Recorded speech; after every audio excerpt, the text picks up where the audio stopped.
ঔষধের বাক্স আছে। আর যদি কোনো কাল ব্যাধি থাকে কোনো পরিবারে, সেই পরিবার তো প্রায় ধ্বংস অর্থনৈতিকভাবে। অর্থাৎ আপনি প্রতিদিন যদি 15 মিনিট ব্যায়াম করেন, আপনি ভালো থাকবেন। পরিবারে ব্যায়াম করলে দেখবেন আপনি পিটি করেন, বাচ্চারাও পিটি করবে। ফ্যামিলিতে আরম্ভ করেন। পিটি কিন্তু পৃথিবীর মধ্যে সবচেয়ে অন্যতম একটা বৈজ্ঞানিক ব্যায়াম। আমেরিকা বলেন, ব্রিটেন বলেন, কানাডা বলেন, সব জায়গায় সেনাবাহিনী তো দেখবেন পিটি করায়।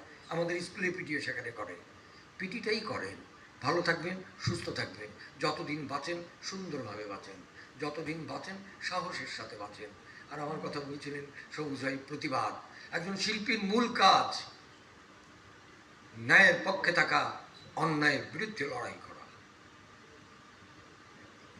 এবং এখানে আপনার জীবনকেও তুচ্ছ করতে পারেন। অন্যায়ের বিরুদ্ধে লড়াই, আমার বিরুদ্ধে আপনার হিট লিস্ট ছিল মিল্লাত পত্রিকায়, কর্নেল ফারুক রশিদরা